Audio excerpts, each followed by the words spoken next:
How's it going, guys, and welcome back to another video. If you're new to my channel, my name is Max, and for the past couple of years I have been building out my Toyota Sequoia, taking it truck camping around Oregon and sharing all of my experiences with you guys on YouTube. So if you're new here, welcome to my channel and thanks for tuning in. Today I am filming a video that I have been meaning to do for so long, and as you guys saw in the title, that is going to be a video breaking down my Overland build with my 2002 or first gen Toyota Sequoia. I've been pushing this video back because I keep thinking, oh, I'll just wait until that next modification is done and then I'll film the video. And what I've kind of realized is that with that attitude, this video is never going to happen, because let's be real, once you start a vehicle build, it never ends. I figured I'd just film the video because even if this build isn't complete yet, I still have done a lot of modifications to my Sequoia, and I wanted to take the time to go over it with you and share some of the details. So that's exactly what we're going to do today.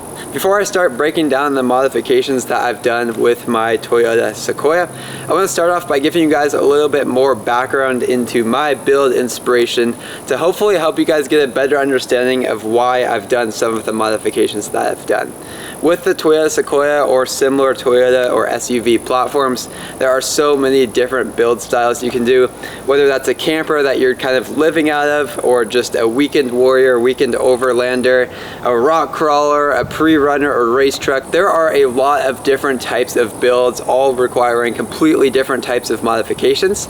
So before I break down all of the modifications I've done to my Sequoia, I figured I'd give you guys a little bit of background into my inspiration and what I am using my Sequoia for. So my build with the Sequoia has changed a little bit since I got it. When I first got it, the goal was truly to make it a camper. I wanted a vehicle I could take on longer road trips, multi-day trips, and just have it be super comfortable for camping and kind of living out of for some of these longer trips. Now, I had it set up like that for about a year. I had all of the seats removed in the back, the second row seats and the third row seats, so there was a ton of space back there and it was awesome for camping.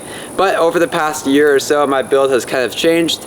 It's more of a weekend warrior now, if you will. So basically what I mean by that is a vehicle that is going to be my daily driver, something I can take to and from work, I can take around the city. But when I have some free time, when I have some time off, it's a vehicle that I can still take truck camping. So it's more of a hybrid setup right now.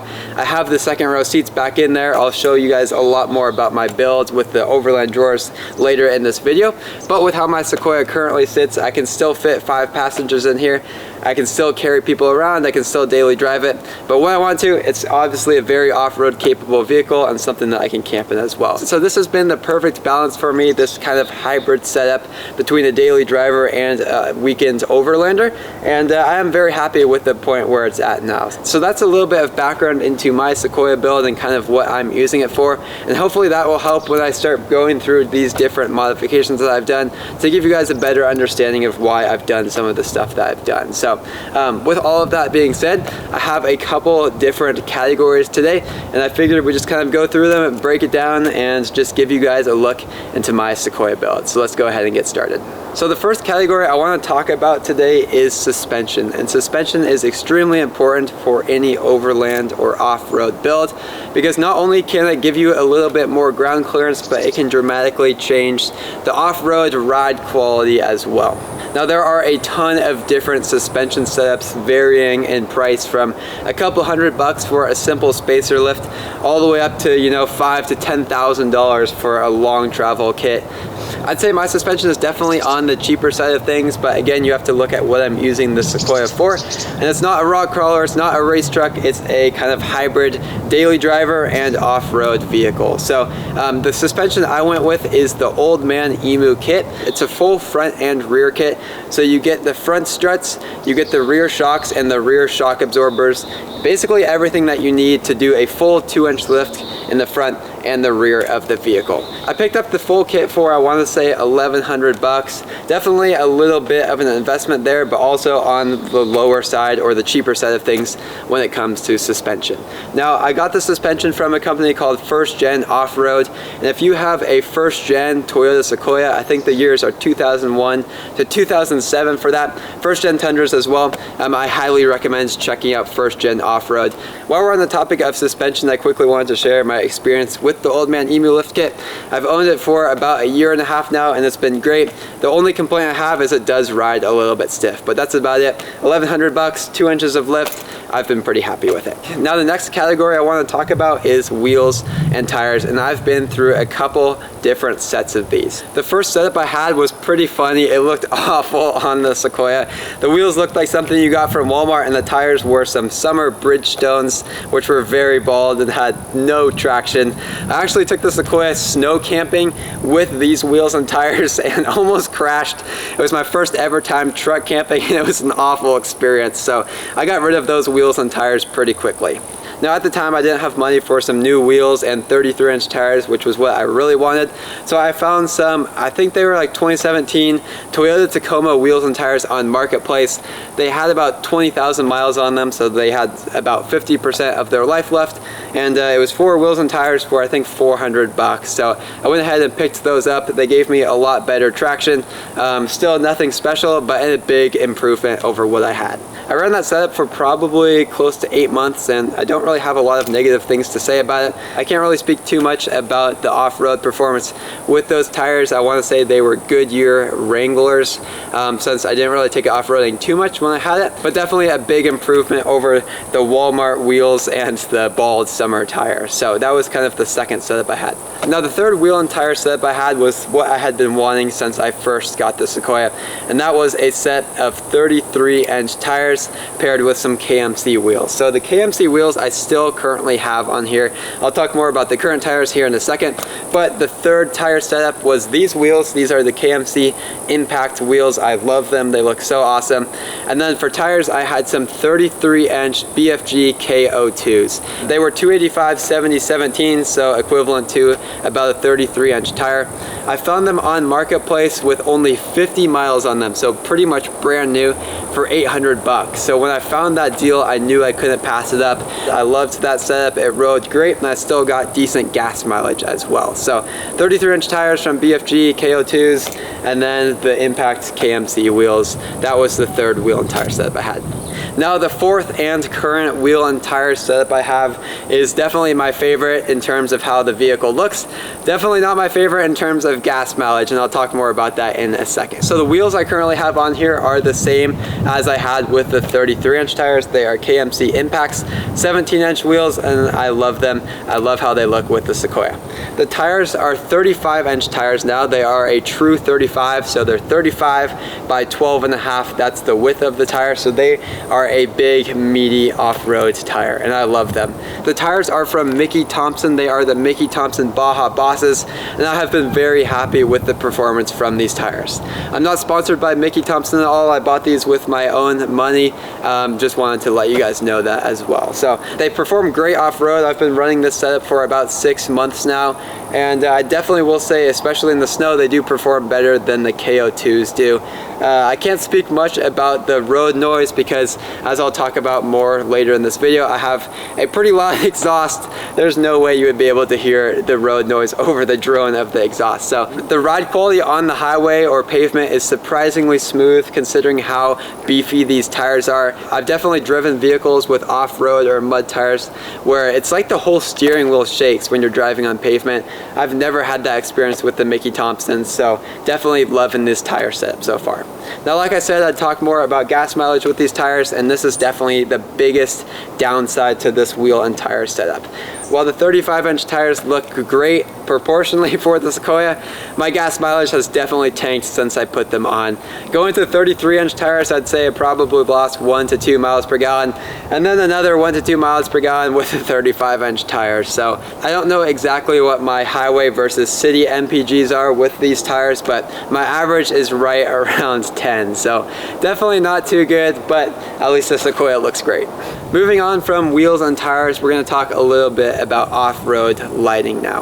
Off-road lights are really cool because they're typically a lot brighter than your normal headlights or fog lights, and they can be really helpful when you're driving trails in the dark or lower light conditions. I don't currently have a ton of off-road lights. I've been planning to put 4 pretty big lights up here on the front of my bumper, but the lights I've been trying to find have been out of stock for like 3 months now, so it's just been a waiting game. But once I get those up there, there's probably going to be a video on my channel showing you guys that, and I'm very excited for that. But in terms of lights, I have made a few upgrades, so I'm going to quickly mention what I've done. I've done some video reviews for a company called Auxito. They make lots of lights for vehicles, and I'm a big fan of their product, so I have Auxito headlight bulbs in here and Auxito reverse lights in the rear.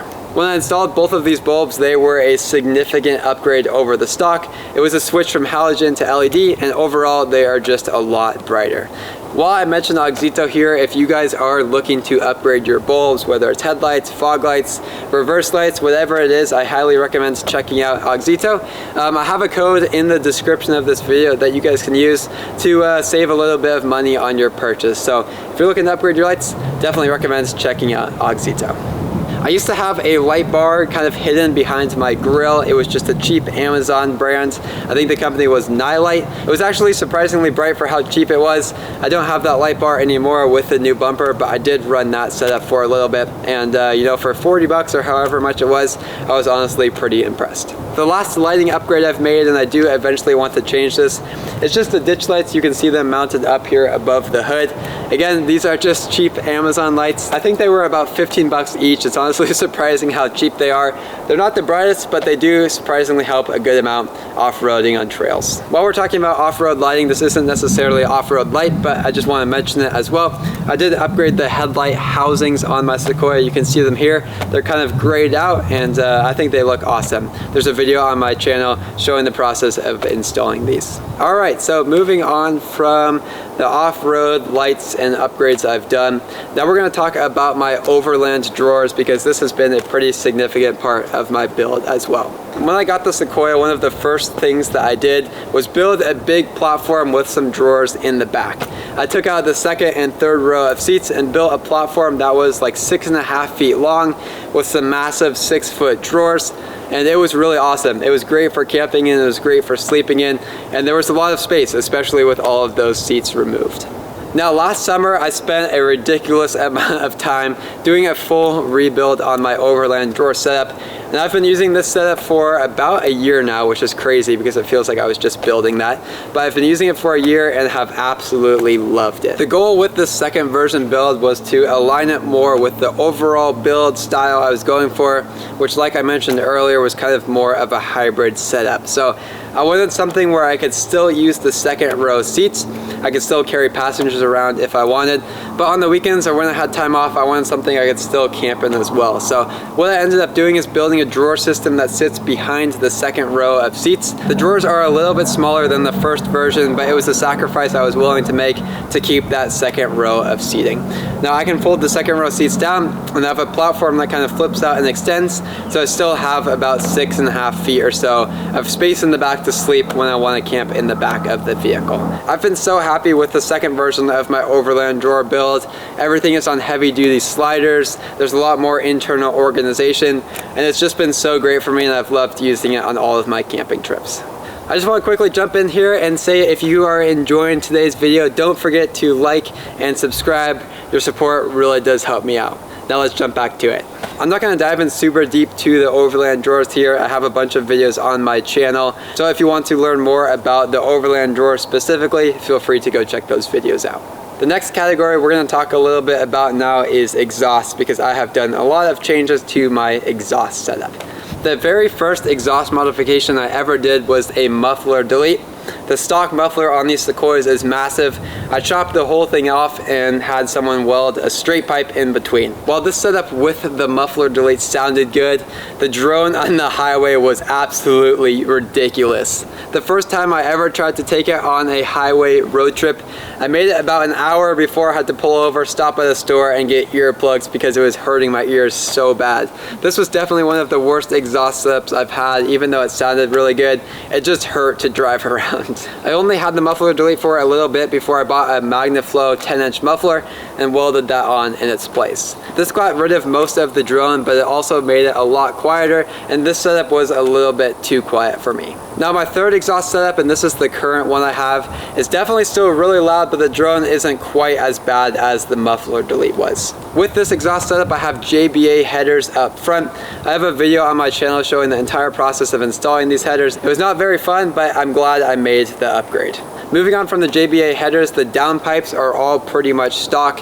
I have two aftermarket catalytic converters because both of mine got stolen, so I definitely have some pretty small catalytic converters on there. My buddy Canyon helped me do a full exhaust on the Sequoia. It's all 3-inch stainless steel piping. I have a video on my channel doing a full breakdown of the exhaust, so if you're curious to learn more about what we did, feel free to go check that video out.